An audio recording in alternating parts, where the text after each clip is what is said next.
Altıntaş'la yeni bir yayın için huzurlarınızdayız. YouTube sizlere bildirim gönderecek ve sizler de 45 saniye içinde yayına katılacaksınız, geleceksiniz inşallah. Arzucuğum nasılsın, iyi misin? İyiyim, sen nasılsın? Teşekkür ederim. Ben de iyiyim, çok iyiyim. Hava böyle güzel oldukça daha iyi oluyor ruhumuz. Sana neşe geliyor, değil mi? Ya evet ben Aslan burcuyum tabii. Yaz benim mevsimim. Ne Havalar güzel. iyi oldukça evet ümidim de artıyor hayata karşı, yaşamaya karşı. Oh, senin hep var zaten ya. Peki Maşallah. Evet, hep çok neşeli, sakin ve huzurlusun. Ben öyle değil. teşekkür Ben ederim. biraz hep cinnet modunda yaşıyorum. Estağfurullah, estağfurullah canım benim. Sen de çok iyi idare ediyorsun. Kolay değil. Evet. Sen yalnız yaşayan bir insansın. Söylememde bir sakınca yok, değil mi? Hayır, hayır. Yalnız yaşayan bir insansın. Annenlerden ayrısın, kendi evindesin. Bu kolay değil bu zamanda bir kadının, yani iş kadını da olsan, hayatını tek başına devam ettirmesi. Bir de sen hayvan da almıyorsun yanına. Hayvanını kaybettikten sonra, değil mi? O acıya bir daha dayanamam. Vallahi gücüm yok. Çok canım yandı. Çok üzüldüm. Çok istiyorum. Hani böyle görünce insanlarda içim gidiyor. Hayatım boyunca da doğduğumdan beri hiç hayvansız bir vaktim geçmedi. Ama Evet. Mumble'da çok canım yandı. Açıkçası bir daha cesaretim yok. Ya, yeter, iyileştin bence. O süre bayağı bir açıldı. Mumble'ı Evet. kaybettikten sonra hepimiz kaybediyoruz. Evet. Bir dönem geliyor, maalesef onlar ayrılıyor bizden. Öyle, hayat öyle. Bence, bu sefer büyük bir şeyi almalısın. Büyük Büyük bir köpek mi? büyük bir köpek almalısın bence bu Yok, benim o büyük evimde vardı bahçede 2 köpek. Büyük, sefer. Bull Mastiff ve Doberman. Büyük köpek çok uymuyor bana. Yani beni var ya yerden yere vuruyorlardı. Hele o Bull Mastiff 90 kilo. O mu beni dolaştırıyordu, ben mi onu bilmiyorum yani. Ben senin o dönemini bilmiyorum. O zaman tanışmıyorduk seninle biz galiba. Bull Mastiff dediğin nasıl bir cins? İlk defa duyuyorum Bull hayatımda. Mastiff çok büyük, böyle koca kafalı, çok iri Tamam. gövdeli. Benim istediğim o. Nerede var o? Nerede var? Nerede var o? Vallahi var her yerde. İstersen bulurum sana ki benimki çok özel bir köpekti. Çok da güçlü bir hayvandır. Evet. Orada korkmayayım diye almıştım. Ama bana uygun değil. Hatta annemin kolu çıkmıştı onu dolaştırırken. Çok iri Yapma ya. yarı bir hayvan. Kolu çıkması kötü bir şey ya. Sürüklüyor Evet. öyle mi? Peşinden çekiyor yani hayvan. Dolaştırırken çok zor. Hayvan 80-90 kilo. Çok zor dolaştırıyorsun. Yani bizim gücümüze uygun değil yani. Yani ayağa kalktığı zaman boyu bizi geçiyor Tabii filan benim değil mi? 2 katım oluyordu. Tamam, o biliyorum onları. Onlar harika şeyler ya ama çok zor. Nasıl cesaret ettin sen onu aldın? Vallahi ev çok büyüktü. Ben de ödlek olduğum için kapıya 2 tane azılı hayvan, hani, güvenlik olmasına rağmen koruma amaçlı almıştım. Korudu da ama tabii benim korkularım bitmedi. Öyle büyük ev bana uygun değilmiş. Ben daha yüksek katlı binalarda yaşamalıymışım. Onu gördüm orada. Sonra da yüksek katlıya çıkınca onlar bu sefer çok ağır ve büyük geldiler ama yaşadık bir şekilde onlar vefat edene kadar. Bull Mastiff, cinsi köpeği varmış. Hani biz seninle görmüştük, böyle kocaman yükseliyor. Bizim boyumuzu geçiyor boyu yükseklik olarak. Dev gibi hayvan, Çok güzel. köpek. Ondan varmış Arzu'da. Biz tanımıyorduk o zaman Arzu'yu. Ya, benim Çok hep vardı hayvanım, hep vardı. hep Doğduğumdan var. itibaren hep vardı yani. Hani, biz beşiğimizde hayvanla büyümüşüz, kedi ve köpekle. İlk defa, işte, yayma hep alışkındım böyle de Mumble çok bambaşkaydı benim için. Mumble'ın acısıyla bir daha cesaret edemedim. Evet ve Doberman tabii büyük bir cesaret sende Doberman Tabii. sahibi olmak ama bebeklikten itibaren sendeydi herhâlde Doberman. Tabii, tabii bendeydi ama o da biraz böyle tehlikeliydi. Bir gün uyudu, kolunu üstüme atmış. Şimdi diyorum ki "Buddy kalkar mısın?" diyorum. Kalkacağım ben. Öyle bir hırlıyor ki. Ben 2 saat orada yattım onunla biliyor musun? İşim gücüm var kalkamadım. Ya, kapar ama ısırmaz ki. Yani seni Ya o kapar mı? biraz deniyordu benimki yapabilirdi yani. Diyorum ki "Buddy" kolunu çekiyorum öyle bir hırlıyor ki geri bırakıyorum kolunu buraya. "Buddy" diyorum çekiyorum acayip bir hırlama geri bırakıyorum falan. Ben böyle artık çatladım patladım 2 saat uyudum onunla öyle. Yani o uyuyor, ben böyle yatıyorum sadece. Sevdiği bir şeyler konuşsan peki, sevdiği bir şeyler Hiç söylesen. dinlemedi o gün. O gün çok kızmıştım ona, kaçmıştı elimden. He. Ondan sonra bayağı bir bağırınmıştım, etmiştim. Öyle aldı intikamını. Çok tatlılar. Evet, dostlar geldiler. Dostlar hoş geldiniz hepiniz. Caner, teşekkür ederim Caner. Moderatörüm Caner. O da burada İzmir'den Caner Tuzcu. Sen nasılsın? Ümit ediyorum sen de iyisin ve diğer arkadaşlar Çiğdem merhaba. Çiğdem Instagram'dan da mesaj yazdın farkındayım ama çok yoğundum dönemedim Bilal abi diyordun. Peki muhabbet kuşlarından bahsediyor Caner. Eee ve Çiğdem'le yazışıyorlar. Arkadaşlar magazin dünyasında yaşanan ilginç gelişmeleri konuşacağız elbette. Masumiyet Müzesi dizisi Netflix'te herkesin dilinde onu da konuşacağız. Kubilay Aka, Hafsanur Sancak tutan ayrılığıyla ilgili bir iddia var. Onu da konuşacağız ama öncelikle Yıldız Tilbe'nin sitemine gitmek istiyorum.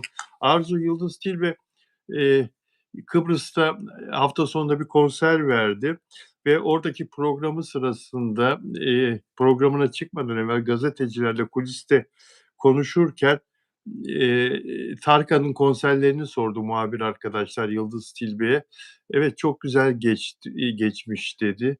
Eee, ama ben davet almadım. Davet almadığım için de gidemedim dedi. Yani, davet edilmeyi mi bekliyordu acaba? Bir de şu var yani, Arzu, Tarkan, her sanatçıya nasıl tek tek davetiye yollasın, ilgilensin? Mümkün mü sence böyle bir şey? Yani mümkün değil tabii ki. Yani kendileri de bir bilet alıp gidebilirlerdi. Niye öyle söylemiş bilmiyorum yani. Hani herkese ne kadar sanatçı var Türkiye'de, şarkıcı var. Hepsine gönderemez ki Tarkan. Mümkünatı yok, aklına gelmez. Öyle bir kapasite yok zaten. Herkese gönderse zaten konserin yarısı sanatçılarla dolar. Bilmiyorum, enteresan yani isteyen biletini alır gider. Ama bu sanatçılarda biliyorsun her şey ayağıma gelsin, ücretsiz olsun. Yıldız Tilbe, nazarında söylemiyorum ama genel olarak öyleler. Evet, Tarkan'ın kendisini konserlerine davet etmediğini söyledi. Evet, sanatçılar genel olarak öyle bir beklenti Hı hı. içinde olurlar. Yani, kendilerine bir ayrıcalık gösterilsin. Şimdi şöyle tabii. Sana Hımm. pardon, bir şey söyleyeceğim bununla Tabii. ilgili. Türkiye'nin en büyük, herkesin taptığı sesiyle çalışıyorum ama devasa bir isim. Hani, o konserle bağlantılı. Ataşehir'de bir AVM var. AVM'nin içinde de global bir firma var, marka. Oradan bir şeyler aldık kızına. Düşün yani, atıyorum o zamanın parası ₺300 tuttu. ₹50 verdi çıktı, ₹50 yeter diye. A! Yani yapabilir mi mesela o kadar büyük global bir marka 300'se 300'dür. Bir kuruş bile indiremez. Verdi çıktı ben böyle şok geçirdim falan. Hani bu da o hesap yani. Hani Tarkan bilet göndersin. Sen de istediğin mağazaya git şimdi. Global dünyaca ünlü mağazaya al. ₹300 tutsun atıyorum. Sen ₹50 ver çık. Bunu yapan bayan şarkıcı mı? Şarkıcı. Eee, bir zamanlar senin, işbirliği yaptığın, ya bu. Çalıştığımız. Evet, yani ne kadar yanlış bir şey ya. Olur mu öyle Evet, şey yani ya? ben utandım. Kadınlar peşimizden koşuyor. "Hanımefendi, işte, bilmem ne hanım, bu böyle olmaz." falan. "Hayır." diyor, olur." diyor. ₹50 verdi çıktı. ₹50 verdi çıktı. Valla o tezgâhtarlardan, orada çalışanlardan çıkacak o para. Bunu Tabii, hiç kadın öyle düşünmüyor. söyledi. "Hanımefendi" dedi, "biz ödeyeceğiz." dedi. "Yeter bu, yeter." diyor. Yani inanılmaz büyük global bir marka, Alman markası. Nasıl olabilir? Öyle gitti vallahi. Yıldız Tilbe de o yüzden bilet beklemiş olabilir. Evet, Tarkan'ın kendisini konserlerine davet etmediğini söylemiş muhabir arkadaşlar Yıldız Tilbe. Yani, şimdi Tarkan bu konserlerde, bizler de bunu dile getirdik. Her konserine şarkıcıları, ünlü şarkıcıları, sahneye davet et, renklensin diye bizler Hıı. de yayınlarımızda bunu kendisinden rica ettik, istedik. O da Sağ olsun hem bizi kırmadı hem de kendi düşüncesinde de varmış ki bunu uyguladı. İşte Sibel Can'la, Ata Demirer'i ve diğer, eee, birkaç ünlüyü davet etmişti. Yıldız Tilbe'yi demek ki istemedi ya da düşünmedi, düşünemedi. Belki. Ya da, hani, Yıldız Tilbe biraz başına buyruktur. Gelir mi, Hıı. gelmez mi, son dakika bir şey mi olur? Yani, ben olsam ben de o riski almam Tarkan'ın yerinde. "Geleceğim." der, sahnede birlikte eşlik edeceğim der. Gelmez yani. Olabilir, Gelemeyebilir. yapabilir. Yıldız Tilbe'nin evet, öyle huyları var. Daha önceden öyle ne yazık ki. Evet, Yıldız Tilbe'yle yapmadı öyle bir şey. Hâlbuki Yıldız Tilbe'nin çok seveni var, çok seyircisi var. Tarkan'la da geçmişte bir işbirliği vardı galiba, şeyle ilgili. Bir şarkıda beraber mi çalışmışlardı? Yıldız Tilbe bestesi mi söylemişti Tarkan? Çok geçmişti ama. Evet ama ben 20-25 sene. artık o eski dönemdeydi. Tarkan'ın çağıracağını çok düşünmüyorum. Çünkü Yıldız Tilbe köpeklerle ilgili yaptığı açıklamalarla çok tepki toplamıştı. Tarkan da çok hayvan ve doğa sever bir çocuk. Bir sürü barınağa yardım yapıyor. O açıklamadan sonra da Yıldız Tilbe'yle yan yana geleceğini düşünmem yani. Görsem ben de tepki gösterebilirim. Çünkü çok üzülmüştük o açıklamalarına. Köpekler toplanmadan hemen önce Yıldız Tilbe'nin tweetiyle başlamıştı her şey. Çok güzel söyledin. Çok güzel bir yere değindin. Tarkan bu konuda çok hassas. Çok. Toplumun çoğunluğu gibi Tarkan da bu konuda çok hassas. Hayvan Evet. sevgisi, doğa sevgisi had safhada olan bir birey Tarkan ve Yıldız Tilbe'nin de, ne yazık ki çok büyük bir hatasıydı o ama onu hata olarak kabul etmez. Hâlâ Etmiyor. sonuna Ya, o da öyle. sonuna Yani ona da bir şey tamam, evet. diyemeyiz. Evet, sokakta olmalarını hiçbirimiz istemiyoruz ama şu anda ikinci bir seçenek yok. İyi bir yaşam alanı yok hayvanlar için. Ben istemeyene de çok saygı duyuyorum, isteyene de çok saygı duyuyorum ama ben de sokakta olmalarını istemiyorum ama barınaklar çok kötü. Dolayısıyla bir şeyi önerirken onun Evet. alternatifi güzel bir yöntem varsa önermek lazım. Doğru söylüyorsun, ve Yıldız Tilbe o yüzden de Tarkan'dan davet beklemesin zaten ama senin bu düşündüğünü ve şu anda söylediğini Yıldız Tilbe düşünememiş. "Ya, ben köpekler için ölsünler, öldürülsünler." Demiş bir insanım. Tarkan da doğa sevgisi yoğun olan bir insan. Elbette beni davet etmesini beklememem lazım diye düşünememiş. Eee, Evet. evet, Yıldız Tilbe. Caner'in mesajına bakıyorum. Peki. Peki arkadaşlar. Bu arada İrem Derici, Beren Saat'e yapılan eleştirileri, kınadı. Beren Saat İngilizce şarkı çıkardı ve toplumun, önemli bir kesimi, Beren Saat'in bu şarkısını beğenmedi. Tamam, yani, müzisyen olarak kendisini ispat etmeye çalışması, bir sanatçıdır sonuçta. Oyuncu, aynı zamanda şarkı söyler, dans eder. Bunlar güzel. Beste yapması çok güzel. Sözleri kendisinin yazmış olması çok güzel. Ama, insanlar, "Ya, olmadı, tamam, bu böyle kalsın, bir heveslik böyle kalsın." dediler. Fakat, eee, İrem Derici öyle düşünmüyor. "İyi yaptı." diyor. "İyi yaptı." diyor. Onu eleştirenler haksız bence diyor. "Saçma." diyor. "Saçma sapan eleştiriler. Kime ne ayrıca?" diyor ya. "Kızın İngilizcesini de çok beğendim." diyor. Müziği kendi bestelemiş, sözleri kendisine ait, ve bu eleştirileri zerre kadar da umursamadığına eminim diyor. "Kötüye takılırsan evinin yolunu bulamazsın." diyor İrem Derici. Sence gerçekten Beren Saat umursamamış mıdır bu eleştirileri Arzu? Yani çok fazla oldu. Birkaç kişiden olsa umursamaz diyeceğim. Ama toplumun büyük bir kesimi beğenmediğini beyan etti. Çok azınlık bir kesim beğendiğini söyledi. Bence biraz umursamıştır. Ama tabii, hani, İngilizce sözleri çok güzel şarkının. Çok aktivist takılmış. Evet, Sözleri de o yazmış. Ama böyle Beren Saat'in sesine uymamış. Ben onun Türkçe söylediği bir şarkı gördüm. Çok güzeldi. Sesi de çok güzeldi. Sanki, hani, biz toplumun çoğu da zaten İngilizce bilmiyor ya, Oradan da bir yakalayamamış olabilir ama biz sound'unu konuşmuştuk. Sound çok eski. Hani 80'ler 90'lar gibi duruyor sound. Kenan Doğulu varken neden o sound diye düşünmüştük. Bilemiyorum ki, hani, ne yapmak istiyor ama albüm yapacakmış, çıkıyormuş. Albüm çıkıyor, evet. Albüm çıkıyor. Yani, sektörden, bazı şarkıcıların kendisini desteklemesi de güzel, ilginç. Bir de şöyle yani, aslında şimdi İrem Derici'nin tarzı belli. Pop, müzik, ve, iddialı, insanların seveceği, halkın anlayabileceği bir tarzda ve Beren Hımm. Saat'in tarzına mesela çok zıt. Beren Hı hı. Saat'in tarzı sevilse bile İrem Derici'ye bir zarar veremez. İrem Derici'nin yaptığı müziğe bir engel teşkil etmez. Beren Saat felsefi müzik yapıyor.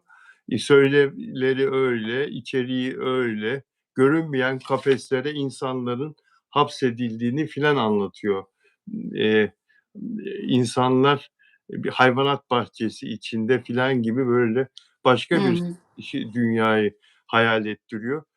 Dolayısıyla acaba İrem Derici nasıl olsa bana dokunmaz diye mi böyle ona destek çıkıyor? Ne O dersin? mu yoksa arkasındaki kişi Kenan Doğulu ve Ozan Doğulu, bir gün Ha. yolumuz düşer mi? Şimdi Ozan Doğulu ve Ozan Doğulu'dan bir şey yaptırabilirler. Kenan Hımm. Doğulu'dan beste isteyebilirler. Kimin yolunun kimle kesişeceği belirsiz bir piyasa ve bu piyasada biz hep biliriz yani. Hani, her zaman herkes hem nalına hem mıhına kimden menfaati varsa, kimle yolu kesişecekse ona göre davranır. O da olabilir. Şimdi kalkıp Kenan Doğulu'nun eşi olan bir kadına ya yapamamış, olmamış diyemez herkes. Bu dünya böyle bir dünya yani. Çünkü yarın bir şey isteyecek olabilirler. O da olabilir. Hani çok açık yüreklilikle kimsenin onu söyleyebileceğine inanmıyorum ben. Evet, olmamış diyemez hiç kimse diyorsun müzik Evet, ben mesela dünyasında. yarın Kenan Doğulu'yla hiçbir işim yok. Beste istemeyeceğim. Ozan Doğulu'yla da yok. Ya ben beğenemedim, çok ruhuma hitap etmedi. Sound'u da eski buldum diyebilirim. Ama ben müzik yapıyor olsaydım o zaman bir geride durup, "A, çok beğendik, kime ne?" diyebilirdim. Doğru söylüyorsun. Engin Akgürel'e de sormuşlar. Fatma Gül'ün Suçu Ne? Orada birlikte oynamışlardı. Rol Hı hı. arkadaşıydı. Engin Akgürek de "Olmuş." dedi. Yani "Denemesinde bir sakınca yok." dedi. "Kutluyorum kendisini." dedi. Çok gülerek Hayırlı söyledi, eğlenerek. Fark ettin mi ama? fark fark ettim, fark Bizi ettim. neredeyse kahkaha atacak. Çok fe Değil mi? çok fenasın. Yani, evet, se senin düşünüp de söylediğin gibi mi bakmak lazım yoksa, Beren Saat'in ismini duyunca, sevdiği bir arkadaşı, oyuncu arkadaşı olduğu için mutluluğunu yansıttığını mı düşünmek lazım? Eee, benimki biraz şey değil mi, polyanacılık benim söylediğim. Aslında senin dediğin Yani çok doğrusu. gülerek yani. Gülerek. Yani, ya, ne gerek vardı gibi bir yerde değil mi o gülmesi, he? Bir yerde öyle ama Güzel ya, eğlendik işte falan böyle güle güle. Benim çok acayibime gitti. Engin Akyürek de yani, dizisiyle büyük bir hayal kırıklığına uğradı yayından kaldırılan son dizisiyle. Ben O da onu da söylemiştim. Diziyi gördüm, bu tutmaz dedim. Ve tutmaz. kimse inanmadı. Projeyi arkadaşlarım yapıyordu. Hı hı. Tutmaz dedim, tutmadı. Arkadaşların tutacağına inanarak diziye Evet, çok başladılar. çok Evet. uğraştılar. Çok uğraştılar ama hakikaten çok benzer hikâyeler yapılmıştı yani. Bir, şeyde Güneydoğu hikâyesi, bir taşra hikâyesi, bir ağa hikâyesi değil mi? Evet, evet. Bir de o proje çok 5-6 kişinin elinde dolaştı, dolaştı, dolaştı. Onlar da yapmaya çalıştılar. Olmadı. En son bu kişi yaptı. Ama ben gördüğüm dakika dedim yani böyle fragmanı falan izledim. Evet, Dedim olmayacak, olmadı. Çok üzgünüm yani keşke olsaydı. Dostlarım, arkadaşlarım işsiz kaldı. Keşke tutsaydı ama işte artık tutmuyor maalesef öyle işler. Ağa hikâyesi ekranda birdenbire çoğalıyor tabii. Birisi bir şey yapınca, tutunca hemen herkes onu yapıyor. Dolayısıyla, elenenler de oluyor çok olunca. Peki arkadaşlar, beğen yaparsanız bizi mutlu edersiniz. Lütfen, eğer beğeniyorsanız sohbetimizi beğenle katkıda bulunun ve abone olmadan izleyen dostlar abone olurlarsa da seviniriz. Kubilay Aka, Hafsanur Sancaktutan ayrılığıyla ilgili Ece Erken bugün yayında bir şey Peki bir şey söyledi. soracağım Bilal. Benim bir Hıı. arkadaşım sürekli ısrarla beni arıyor. Şimdi mesajını gördüm. Yayında olduğumuzu görüp beni niye arıyor acaba? Allah Allah. Yayında olduğumuzu gördüğü hâlde mi arıyor? Evet, biraz önce aradı. Şimdi harikasınız yazmış Fatma. Fatma neden arıyorsun? Demin kesildi mi yayın? WhatsApp'ım çaldı Yok, çünkü. kesilmedi, Hıh. kesilmedi. Bazen kesiliyor, bazen kesilmiyor. Bende Bizim gitti geldi. Ben seni 2-3 saniye duyamadım. Öyle mi? Evet. Hımm. Anladım. Kubilay Aka Hafsanur Sancaktutan ayrılığıyla ilgili Ece Erken yayında, bir şey söyledi, aldığı bir bilgiyi aktardı. Şimdi ayrılık sebebinin Kubilay Akan'ın, daha önceki ilişkileriyle ilgili, Hafsanur Sancaktutan'ın aldığı bilgiler, eski bir sevgilisiyle tekrar görüştüğü şeklinde duyum aldığı ve Kubilay Akan'ın eski sevgilisini takip ettiği şeklinde, bir, eee, hareketi olduğu ve buna kızarak, Kubilay Aka'yı önce, fotoğraflarını sildi, sonra takipten çıktığı bilgisi gelmişti bize. Ece Erken ise ayrılık sebebinin, Kubilay Akan'ın erkek arkadaşlarıyla çok sık görüşmesi olduğunu söyledi ve Hafsanur Sancaktutan'ın erkek arkadaşlarına tahammül edemediği için kavga ettiğini Kubilay'la ve onu terk ettiğini söyledi. Böyle bir sebep ne kadar ilginç değil mi? Evet, ya, ama Erkek dozajı fazlaysa olabilir de, yani, adam, hani, böyle bir tipler var loser gibi buluşuyorlar, PlayStation oynuyorlar, böyle sabahlara kadar oyunlar moyunlar hep böyle bir erkek arkadaşlarıyla. Ben mesela bunu hiç takmayan bir tipim ama o kadar fazlaysa dozajı beni de rahatsız edebilir. Hımm. Her gün, her gün, her gün. Yani 5 gün okay mesela, çok large'ım ben o konuda. 6 gün de okay. Ama yani o, arkadaşlarımın da var sevgilileri görüyorum. 7 gün aynı adam grubu buluşuyorlar. Sabahlara kadar PlayStation oynuyorlar. Allah Allah! Ama bu kadına saygısızlık, sevgilisine. Evet, Evet. Yani o yani yüzden doğru olabilir. Bunların da vakitleri çok az. Dizi evet. çekiyorsa arada atıyorum bir gün onun, off'u var. O off'ta da gidip bunları yapıyorsa kız da bir iki cinnet gelmiş olabilir kızcağıza. Yani Hilal Altınbilek'in o zaman, günahına girdi herkes. Hilal Altınbilek'le tekrar yakınlaştı, tekrar görüşüyor diye Hafsanur Sancaktutan Kubilay Aka'yı terk etti denilmişti. Böyle anlatılmıştı. Bize de o şekilde iletilmişti.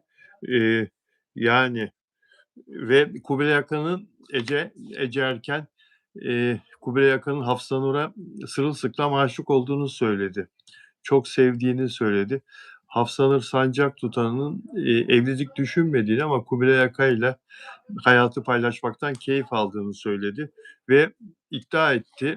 Onları tanıyanlar, yakında, çok yakında barışacaklarını söylüyorlar dedi. Kubilay Aka'yla Hafsanur Çok sırılsıklam adam da sürekli erkeklerle bir gecede buluşmaz, işte 7/24 arkadaşlarıyla geçirmez o vakti. Hangisi doğru yani? Arkadaşlarıyla hep buluştuğu için ayrıldığı mı yoksa sırılsıklama? Sırılsıklam adam gördük yani yapmaz onu. Hareketler tutarlı değil. Bu bana şeyi hatırlattı. Mert Ramazan Demir, Afra Saraçoğlu'yla mesela, birbirlerini çok seviyorlar. Hele o Yalı Çapkını zamanı hep, setten eve, evden sete gittikleri için insanların gözünün önünde yaşanıyordu. Sosyal medyada, çok ortada oluyorsun. Konumlarınla, paylaştıklarınla, arkadaş çevren seninle ilgili paylaşımlarıyla filan ele veriyor seni. Ünlü için söylüyorum. Mert Ramazan Demir için söylüyorum. Mert Ramazan Demir mesela çok yakın bir arkadaş grubu var. Devamlı onlarla beraberdi ve Afra sinir oluyordu. Devamlı. 2 erkek, bir de menajeri, kadın menajeri. Sürekli onlarla vakit geçiriyor gece gündüz. Aynı şeyi, benzer bir şeyi Mert Ramazan Demir de yaşadı ve Afra'ya yaşatmıştı. Hakikaten insanı çileden çıkarabilir. Evet, diyorum ya, hani, ben hiç takmam öyle şeyleri. İsterse 15 gün geçirsin, 1 ay ama, yani, bir noktada bir rahatsızlık vermeye başlar. O kadar sıksa. Ama seni de anlamıyorum ya. Nasıl takmazsın? Yani Ben hiç umursamam öyle şeyleri. Gitsin daha da sevinirim. Sosyal hayatı olsun, gezsin, bara da gitsin.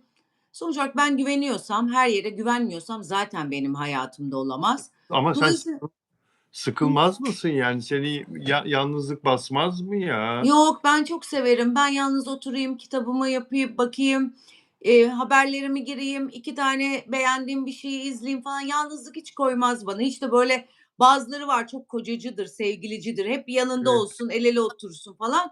Bana bir fenalık gelir, daral gelir. Sevmem ben öyle şeyleri. Gitsin adam uzaklaşsın biraz, değil mi? Evet. Gülüyor, Ama işte Şebnem ben gülüyor. değişeyim. Şebnem gülüyor, pardon. Ha, efendim? Yani anlayışlı davranıyor, güzel bir şey. Güzel bir şey mi diyorsun? Evet, anlayışlı. Anlayışlı davranıyor. Ben ara sıra uzaklaşayım mı istiyorsun? Öyle mi? Bana söyleyemedin mi bugüne kadar bunu? Yok, Ha? sen Ne ama Arzu'ya hak verdin. ama Arzu anlayışlı bir kız o yüzden. Arzu anlayışlı bir kız diyor. Yani Şebnem de öyle ama. Şebnem de öyledir, evet, ama Şebnem arar beni. Öyle Arar. mi? Evet, "Ne yapıyorsun Bilal Bey?" diye sorar. Hayatta Evet. aramam ben. Aramaz mısın? İsterse 6 gün sonra, 15 gün sonra gelsin, bir kere aramam neredesin diye. Yani son İşte derece o yüzden güvenilir. ben bekârım, Şebnem evli. O yüzden gülüyor Şebnem. Gülüyor Şebnem. Yani ama sen değişmezsin, değil mi? İnsan değişmez. Yok, değişmem. Yani çok şey yapmam ki öyle mesela arkasını araştırayım, bakayım falan filan. Hiç işim olmaz. Yani mümkünatı yok. Ne bir telefon karıştırırım, ne bir şey gururuma yediremem. Zaten onu yapacaksam yürüyüp giderim ben yani. He. Peki adam mesela gitti gi çok güveniyorsun adama ama arkadaşlarıyla gidiyorlar filan. Kız arkadaşlarıyla otururken bir kız adama sarkarsa, yanağından Sarksın. öperse, ha, sarksın. Sarksın. O, yani, o da ona bir sıcaklık duymuşsa baybay gidebilir yani. Benim He. yapabileceğim hiçbir şey yok.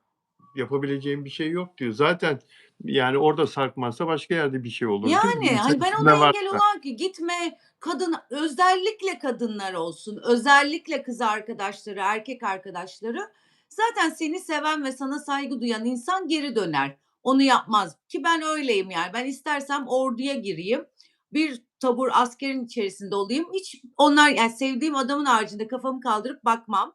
Görmem de yakışıklıyı. O yüzden, hani, o tarz şeylerle mümkünatı yok. Yapacak olanın önüne geçemezsin. Benim çok kız arkadaşım kendini heder ediyor. Telefonlara bakıyor, onu yapıyor, bunu yapıyor, araştırıyor dedektif gibi. Sonunda yine yapıyor adam yani. Ben hiç uğraşmam. Arzu'nun prensipleri güzel. Hiç diyor, ben hiç giden gider diyor. Peki Arzucuğum, bu arada, Caner Tuzcu'nun, moderatör Caner Tuzcu'nun sana selamı var Şebnem. Caner, Şebnem ablan da selam söyledi. Ben de kız kardeşimi gördüm. Eee, Yeğenimi. onlara da selam söyleyelim. Evet, Batın, Özlem. Aşklarım benim. Batın ve Özlem selamlar canım. Annem de kesin Canlar. izliyordur, küsmesin. Evet, ona da selam, anneye de selam, herkese. Evet, bakıyorum. Peki. Akasya Durağı sevilen dizi 2008 yılıyla 2012 yılları arasında televizyonların sevilen mahalle komedisi, halk tipi, mahalle tipi komedi, geri gelecek. Tekrar, çekilmesi için kadro planlaması yapılıyor. Zeki Alasya, Nuri Baba karakterini oynuyordu rahmetli. Yeri dolmaz ama doldurmaya çalışacaklar. Evet. Metin Akpınar'a, Erdal Özyağcılar'a, Halil Ergün'e ve Şener Şen'e teklif gitmiş. Eee, Nuri Baba karakteri için. Eee, acaba hangisiyle çekilecek, hangisi oynayacak ve eski kadroda yeniden toparlanmaya çalışılıyor. Ne diyorsun? Biz seninle çok konuştuk. Eski komediler yok artık, mahalle dizileri yok artık diye. Bizim Evet. diziler. Direkt okuyunca haberi aklıma sen geldin. İnanılmaz yani. Geçen hafta da böyle bir şey olmuştu. Evet. Neydi hatırlamıyorum. Senin söylemin üzerine bir dizide bir öyle aynısı yapılmıştı. Bir de bu. Enteresan. Ben hiç izlemedim Akasya Durağı'nı. Bu Abi aralar ben dizisinde, pardon, Abi dizisinde Afra Saraçoğlu'na rol yazmıyorsunuz. Heh, Kıza evet. rol yazın da oynasın, kendini Evet. gösterecek sahneler yazmıyorsunuz demiştim. Ondan sonra hakikaten öyle bir bölümde öyle bir coşkulu Afra Saraçoğlu oyunculuğu gösterdiler bize. Evet, Evet, evet.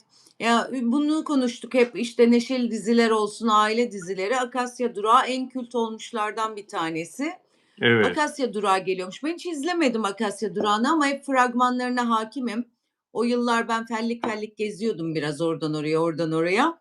Ondan sonra güzel bir dizi olduğunu biliyorum ama benim number one bir dizim var, Aramızda Kalsın diye, Uğur Yücel'in oynadığı.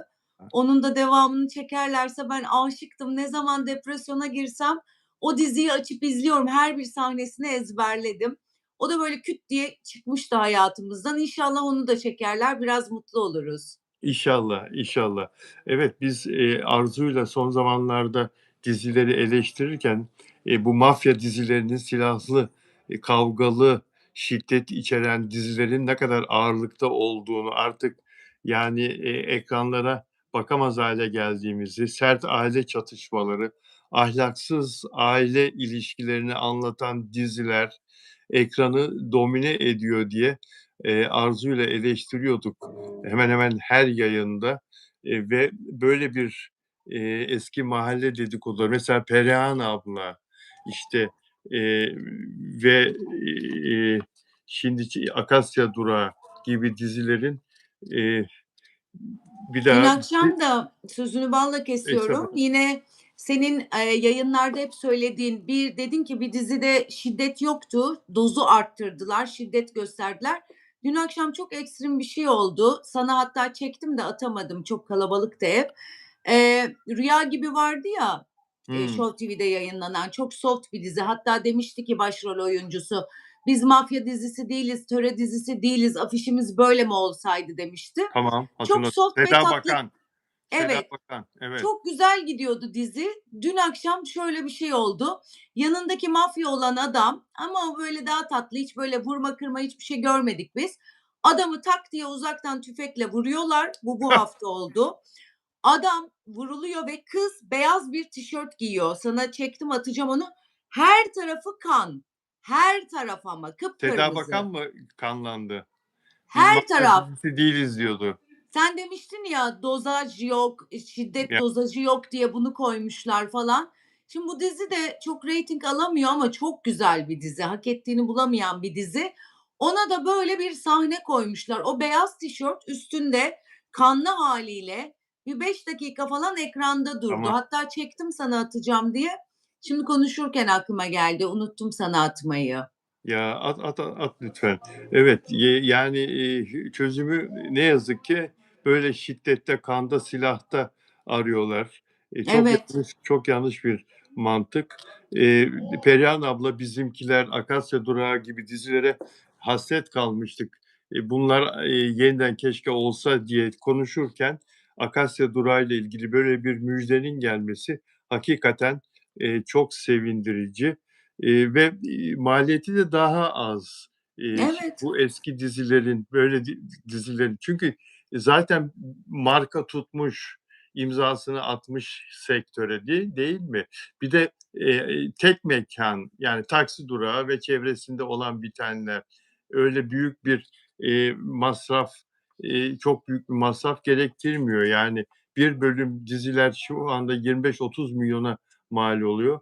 Akasya Durağı'nı çekersen sen 12-13 milyona mal edersin diye düşünüyorum haftalık bölüm, maliyeti olarak. Öyle olursa, düşük maliyetli olunca dizinin ömrü de uzun olur tabii. evet, evet. Keşke olsa, keşke. Keşke, çok özledik. Bizi kurtarsınlar bu kan, vahşet, silah, mafya, terör. Bıktık yani, geldi yani. Aynen öyle. Bıktık, usandık. Keşke tekrar bu ama şimdi öyle bir şey ki bak sen Seda Bakan örneğini verdin. O söylediğin dizide. Seda Bakan bizde şiddet yok, bizde mafya yok, kendi yağımızla kavruluyoruz gibi konuşmuş. Reyting düşük gelince yapımcı yönetmen böyle bir senaryoya Tabii, böyle bir şey eklemişler. tabii, Acaba tabii. Çok mesela bariz.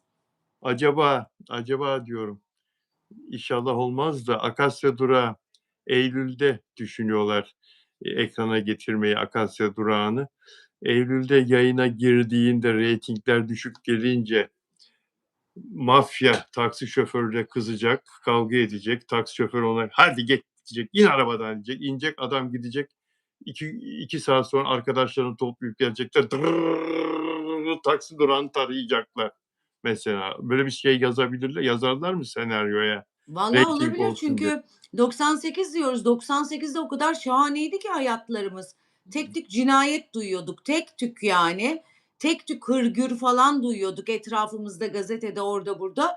Şimdi korkunç. Şimdi Akasya Durağı'nın adamın taksisine 50.000 çeşit insan binecek. Hiçbiri normal değil. Devir artık korkunç bir devirdeyiz. Neyi çekecekler? Yaşlı teyze mi binecek elinde 2 kilo salatalıkla yani? O da olabilir. Günümüzde diyorsun taksi müşterileri taksicileri öldürüyor, gasp ediyor ya. Ne Evet, kadar çok olay duyuyoruz değil evet. mi? İnanılmaz yani. Hani ben Akas o zamanlar yani çok net hatırlıyorum. 40 yılda bir duyardık yani bizi mutsuz eden, korkabileceğimiz hiçbir şey yoktu. Ben sabahlara kadar gezerdim. En böyle atraksiyonlu zamanlarımda deli gibi hem çalışırdım hem gezerdim. Hayatta hiç korkmazdım yani Taksim'de, Beyoğlu'nda falan filan. Şimdi mümkünatı yok yani. O zaman Akasya Durağı'nın yeni oyuncuları bıçkın delikanlılar olması lazım. Yani çünkü mafya bilecek, gasp etmeye Tabii, çalışacak. Çocuk tabii. karate biliyor, şoför tek hareketle silah elinden düşürecek filan. Tabii Vurdulu canım. kırdılı. Ha? Ya Allah aşkına her şeyimiz komedi gerçekten. Tabii, galis küfürler eden adam binecek. "Çeksene acelem var." falan filan.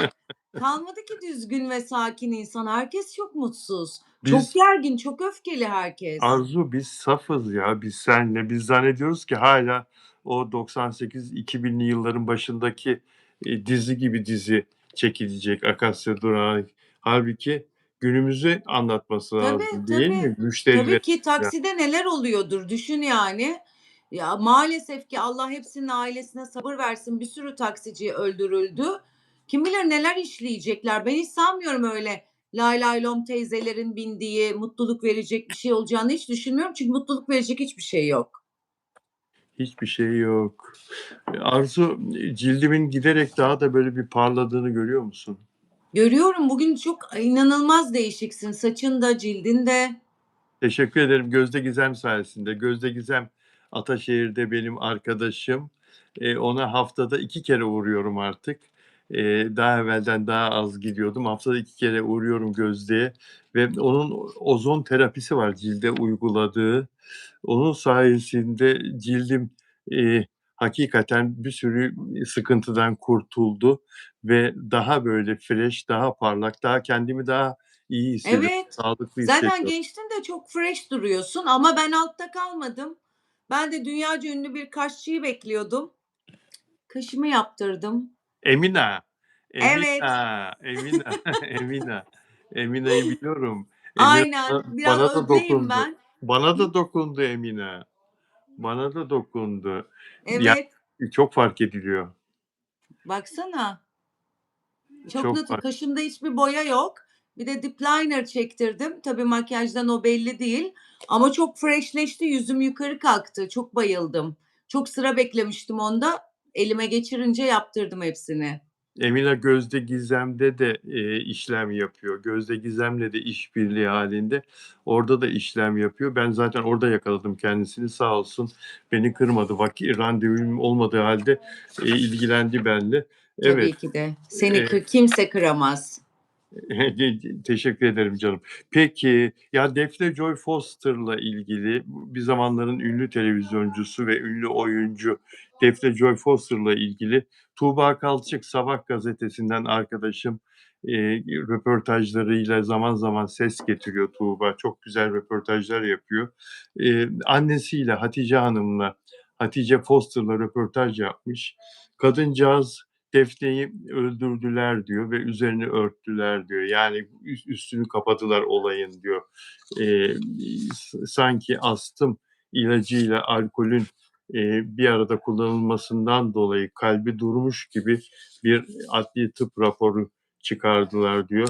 Eee, FETÖ diyor, kızımı yok etti diyor, öldürdü diyor ve böyle. O zamanlar bu 2011 yılında olmuştu bu olay. Eee, O zamanlar FETÖ her şeye hakimdi. Yani her şey derken, bu mahkemelerde çok söz sahibiydi. Savcılar, hakimler hep FETÖ yönetimindeydi. Polis teşkilatına da hakimdi FETÖ. Dolayısıyla oradan istedikleri gibi karar çıkardılar. Annesinin söylemek istediği bu. Ne düşünüyorsun Defne? Çok üzücü. Ben çok üzülmüştüm. Çok iyi bir kızdı Defne. Dünya tatlısıydı. Olayın oluş şekli de çok tatsızdı. Ben hiç inanmamıştım zaten. İçimden benim hislerim hep doğruyu söyler. Bu işte bir iş var, bu işte bir iş var demiştim. Çok da üzgündü. Benim de çok yakın bir arkadaşım Burcu, Defne'nin de çok yakın arkadaşı. O da geçen günlerde öyle bir açıklama yapmıştı. Evet, Defne'nin ona yazdığı mektuplar vesairelerle ilgili. O yazdığı mektuplarda da gördüm. Aslında Defne bir mevzuda çok üzgünmüş. Çok kendini yıpratmış bir mevzuda. Onun üstüne zaten bu hadise gerçekleşmiş.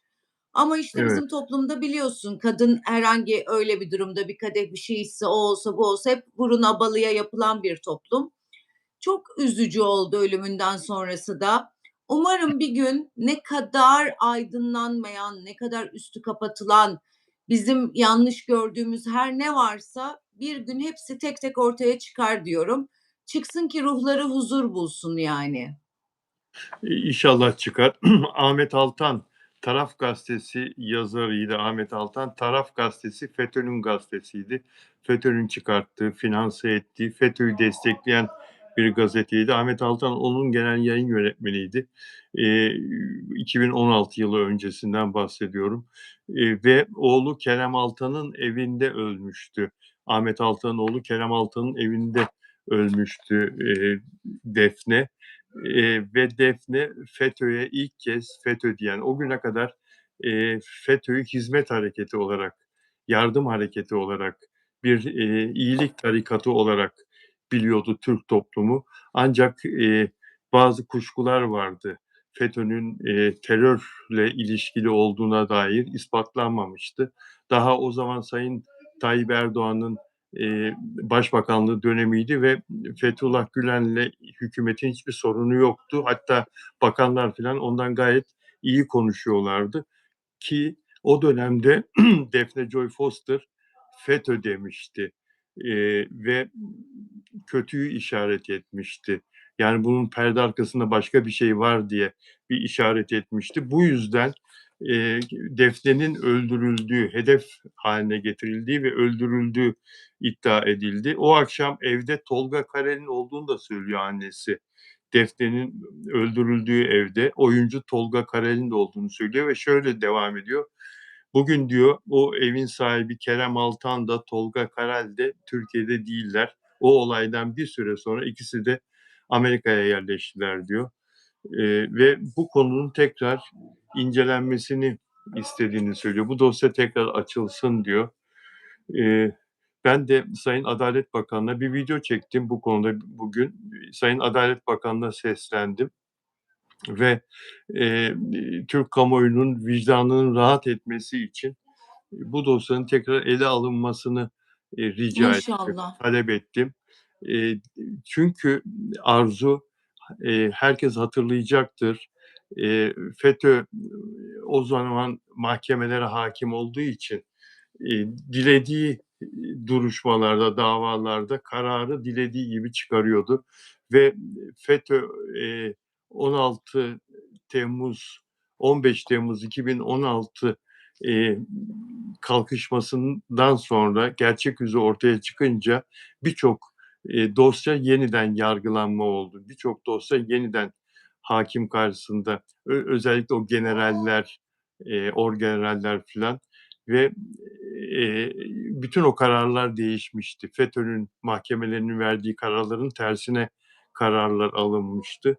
Burada da bu olayda da, eee, aynı şey olabilir diye düşünüyorum. Gerçi İnşallah, değişti. inşallah. Defne çok kamuya mal olan bir kız. Çok da Evet, sevilen bir kızdı. Umarım hiç kimsenin aklında şüphe kalmayacak şekilde tekrar dosya açılır ve aydınlatılır. inşallah, inşallah bu gerçekten bu şekilde tekrar değerlendirilir. Peki, Defne'ye tekrar benim de iyi arkadaşımdı. Allah'tan rahmet Amin. diliyoruz.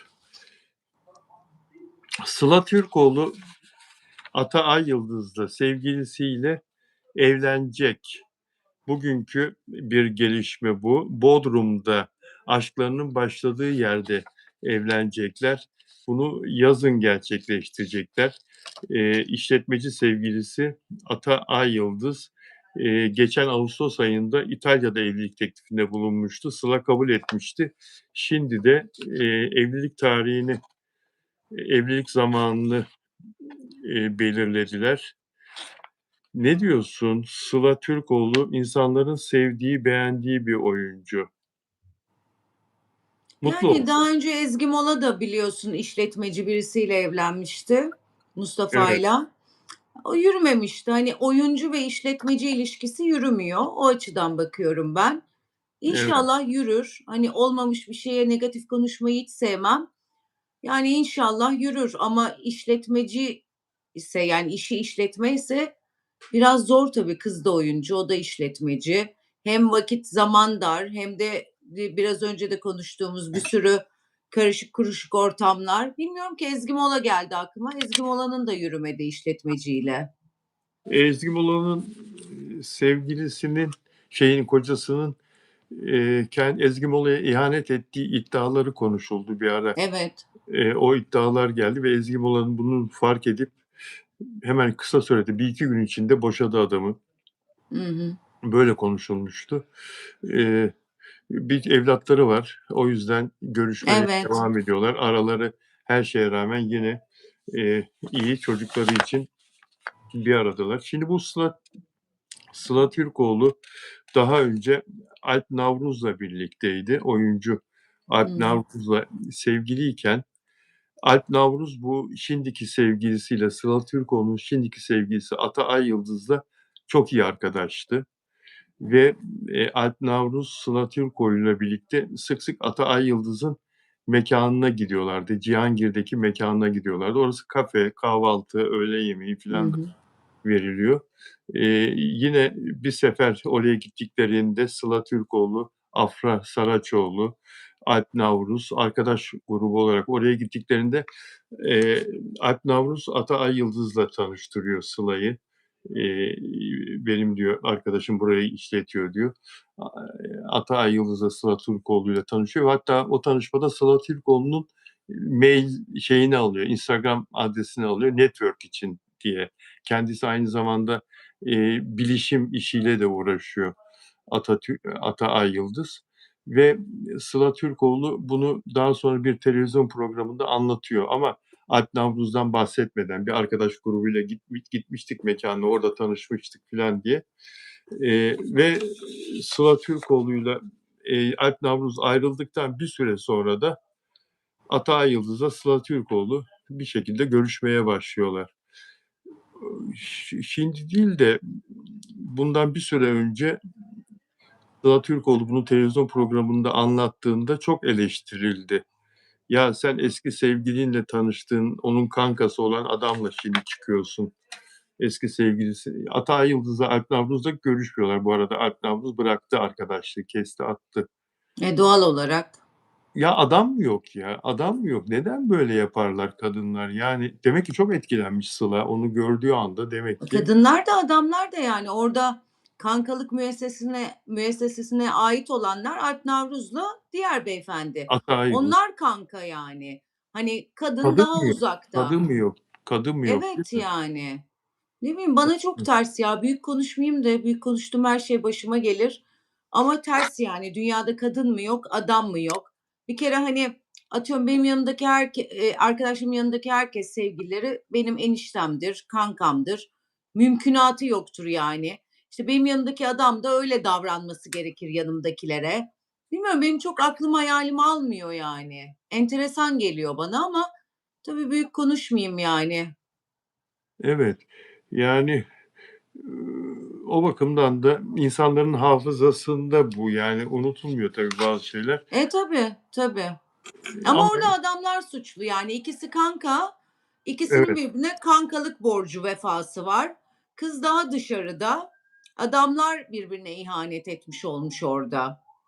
adamlar yani, ata bir yerde Alp Navruz'a yanlış Evet. yapmış oldu. Yani mesela 2 cihan bir araya gelse ben arkadaşımın bir saniye bile hoşlandığı kimse benim için mümkünatı yok bakmam. İmkansız ötesi. Ya bir saniye bir adamdan hoşlansın, bana söylesin, benim için bitmiştir yani. İmkansız. Bir başkası Zaten midem almaz yani. Hani atıyorum arkadaşım Ayşe beğendi. Onun beğendiği biri ömür billah ister olsun ister olmasın benim için eniştedir, bitmiştir.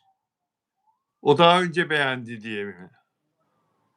O daha Evet, önce beğendi. tabii bitmiştir benim için Ama sen yani. de beğendin, sen açıklamadın, o açıkladı. Onun için O dakika bitmiştir benim için.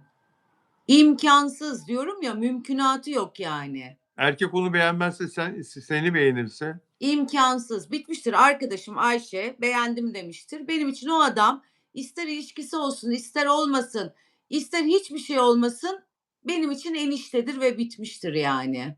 tek örneksin herhalde sen şimdi günümüzde ya. Değilimdir ya, değilimdir. Bence böyle olmalı zaten. Zaten arkadaşımın beğendiği bir şey midem kaldırmaz benim yani. Mümkünatı yok. Millet birbirinin sevgilisine yürüyor ya. İmkansız. İki cihan bir araya gelse o kadar büyük konuşuyorum, imkansız yani. Sadun Akil'e merhaba. Sadun sana da, selam veriyor Sadun Akil. Bizim eski Selamlar. izleyicilerden. Kesinlikle doğru diyor Ayşe Gök senin bu söylediklerine. Ah Arzu Hanım diyor Nur Hayat.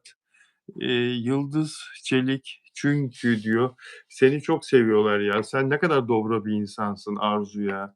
Ne Ya, kadar teşekkür dobra, ne ederim. kadar hakikaten ya. Yani senin gibi düşünen çok azdır biliyor musun? Hakikaten Bilmem. de. Aslında bu kadar sert kurallar da iyi değil de ben öyle gördük. Yani baba öyle, rahmetli babam, annem öyle. Hani onlardan farklı bir şey çıkmıyor yani. Benim kız kardeşim Özlem de böyle, Gökmen de böyle erkek kardeşim. Hani biz çok böyle hayatla ilgili çizgiler var. O çizgileri hiç aşmıyoruz hepimiz. Yeğenlerim de öyle mesela. Onları da Özlem kız kardeşim yetiştirdi ama işte teyzeliği ben yaptım. Onlar da böyle genç yaşında çok çizgileri olan çocuklar. Batın, Lara. Sen neysen ağacı sök, köküne bak. Senden sonrakiler de o oluyor. Evet. Arzu Hanım çok doğru söylüyor dostlar. Teşekkür ederiz. Güzel, Arzu abla çok doğru söylüyor. Banu Kavaş da öyle yazmış. Özlem sana bir sürü kalp yollamış. Kardeşim o. Özlem Altuntaş bir sürü kalp yollamış. Sadun Akil de teşekkür ediyor. Peki özel üyelerimizden kimse var mı burada? Hu hu. Elma dersem çıkın, armut dersem çıkmayın. Dilek Şenyurt bugün yok. Frankfurt, Almanya'dan Dilek Şenyurt bugün yok. Nelida Manzano hiç gelmedi galiba değil mi Caner? Nelida, Nelida Manzano. Arjantin'den merhaba diyen kim? Nelida sen misin? Yok değil. Nelida olsa yeşil olur. Niki ismi. Mabel Matiz burada mı? 55F Mabel Matiz. Delfino Dimasio burada mı? Özel üyem. Şili'den Delfino Dimasio. Onlara Patricia Arjantin'den merhaba diyen. Arzu sana merhaba diyor Patricia Arjantin'den. Merhaba Patricia. Hola Patricia, hola. Peki, Patricia'ya merhaba. Evet, dilerseniz sizler de özel abone olabiliyorsunuz arkadaşlar. Bunun için yapmanız gereken şey katıl butonuna basıp yönlendirmeleri takip etmek. Şu anda beğen yaparsanız, bu beğen sayısını bir 100'e tamamlarsanız çok mutlu edersiniz bizi ve abone olmadan izleyen arkadaşlar da abone olurlarsa seviniriz. Mert Ramazan Demir'i konuşacağız arkadaşlar. Şimdi Mert Ramazan Demir'in büyük başarısını, sizlerin de çok iyi bildiğiniz bir başarıyı tekrar Masumiyet Müzesi ile örneklendireceğim şimdi. Ama öncelikle Masumiyet Müzesi dizisinden hemen bahsedelim. Netflix'te yayınlanıyor. Orhan Pamuk'un romanının dizi haline getirilmesi 9 bölüm olarak ekranlara yansıdı. Selahattin Paşalı ve Eylül Liz Kandemir başrolde. İzleyebildin mi? Bakabildin mi? Bakamadım, çok yoğundum hafta sonundan beri. İnşallah bu gece vaktim olursa bakacağım. Ben de izleyemedim ama eleştirileri çok okudum. Onunla ilgili yorumları, diziyle ilgili yorumları çok okudum. Bayağı vakit ayırdım bugün. İzleyemedim. Çünkü izlesem başından sonuna kadar 9 bölümü de bitirmem gerekir. Ancak vakit ayıracak bir durumum yoktu benim de. Dizinin çıkışıyla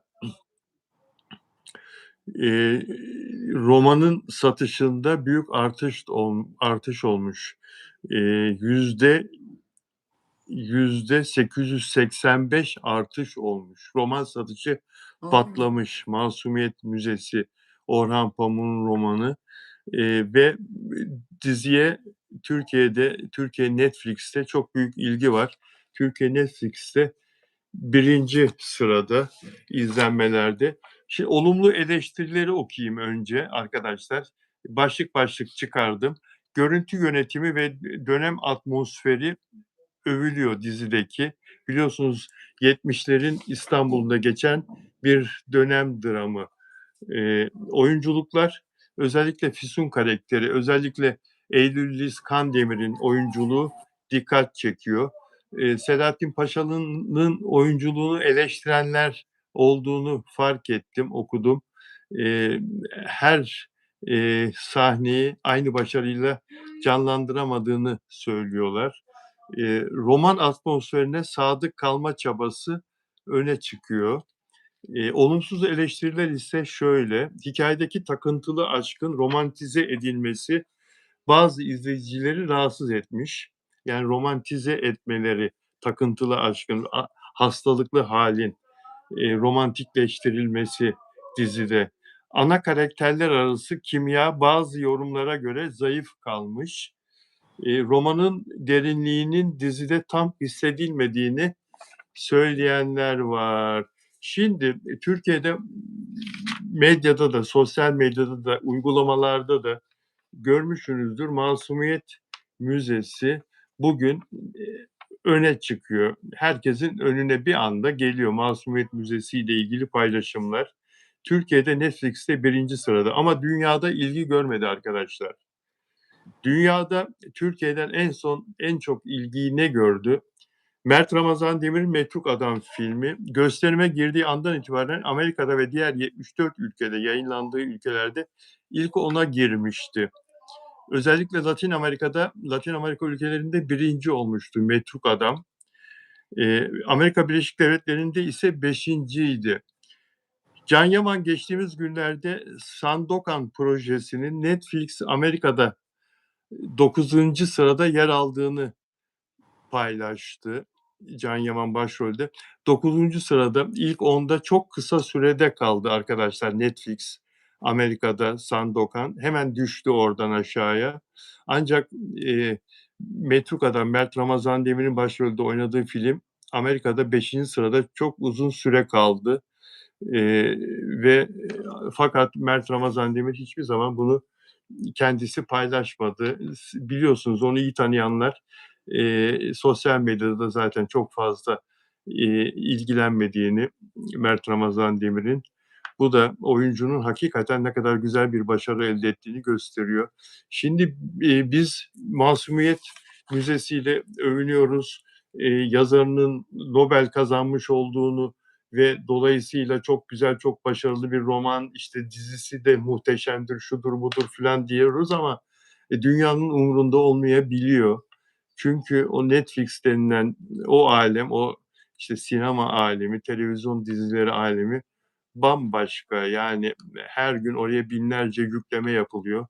Binlerce emek veriliyor ve hakikaten izleyicilerin takip ettiği, değer verip seyrettikleri yukarıda kalıyor. Diğerleri aşağıda dökülüyorlar. O yüzden Mert'in başarısı hakikaten kim ne derse desin eee, senaryo kötü olmasına rağmen Adam çekimlerde yakışıklı izlettiriyor. çekimlerde hatalar olmasına rağmen sinema gözüyle hatalar olmasına rağmen hakikaten bazı sahnelerde dediğin gibi adam izlettiriyor. Çok seveni var, izlettiriyor. Tabii, tabii çok inanılmaz. Ya onu konuştukça o kadar çok mesaj geliyor ki inanılmaz bir fan kitlesi var adamın. Değil mi? İnanılmaz bir fan kitlesi var.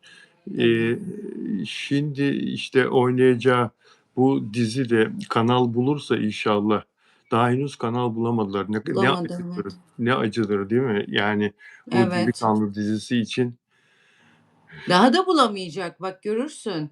Yaza doğru yine yaz dizisi çekilmeyecek. Belki bir sonraki yaz gelecek, sonra kışa başlayacağız. Çoğu şu an gördüğümüz dizi olmayacak yani. Bu bütçeler, bu ekonomik kriz çok zor döndürebilmeleri. çok zor. Çok zor ve dizi ihracatı filan da öyle bir şeyde 5-10 diziyle sınırlı kalacak değil mi? En Tabii, tabii. fazla, en Şimdi fazla 30 milyon, ekim'de olacak 50 milyon, 60 milyon, 100 milyon. Kim maliyet nereden bulacak o paraları yani? Mümkünatı yok. maliyetler. Hı Öyle hı. bir kıskaç ki, dizilerin çekim maliyeti yükseliyor. Her şeyin fiyatı yükseldiği için. Petrol yükselince, işte, ulaşım yükseliyor en basiti. Ya, yeme içme yükseliyor setteki. En basit Tabii. kamera kiraları, şunlar bunlar, prodüksiyon Işık, ses, ondan sonra yükseliyor. elektrik, gidiş, geliş. Yani çok enteresan. Mesela önceden kanallar gelip, her sanatçıyı alırdı evinden ya da herhangi bir konuğu televizyona çıkan. Şu an yok onlar biliyor musun? Öyle Evet, araç maraç gönderilmiyor. O araçlar zebil trafiğe çıkardı. Herkes seçiyor. Çok baba bir sanatçıysa konuk için gönderiliyor araç. doğru söylüyorsun. Doğru söylüyorsun ama reklam gelirleri de acayip düşüyor ve düştü. Çünkü, reklam verenler de sonuçta bunlar da, firmalar satış yapacak ki reklam versin televizyona. Tabii, tabii. İnsanların alım gücü azaldığı için satışlar da düştü. Dolayısıyla reklamını da daha az yaptırıyor firmalar ve, reklam kazancı da televizyonların azalınca Tabii. dizilere para Fark ettin mi? veremiyorlar. Önceden reklam izlemekten diziyi izleyemezdik. Sinir hastası olurduk. Şimdi ya bir tane reklam giriyor ya hiç girmiyor. Çok doğru, çok doğru, çok haklısın. Televizyonculuk geriye gidiyor maalesef. Arzucuğum Evet. çok teşekkür ediyorum. Ben Yayına teşekkür renk ederim. kattın. Eksik olma. Yine çok güzel bir yayın oldu sayende. Senin sayende. İzleyen herkese teşekkür ederim. Ben de izleyen herkese teşekkür ediyorum. Arzu'yla yayınımız Pazar, Perşem Perşembe Perşembe. pardon. Perşembe günü. Arzu'yla yeni yayın günümüz Perşembe günü arkadaşlar. Yarın Salı İpek Canbulat'la, astrolog İpek Canbulat'la astroloji prensesi İpek'le yarınki yayınımız. Peki Arzucuğum, görüşmek üzere. Görüşürüz. İyi İyi akşamlar. akşamlar. Dostlar iyi akşamlar hepinize. İzlediğiniz için çok teşekkürler. Sevgiyle kalın.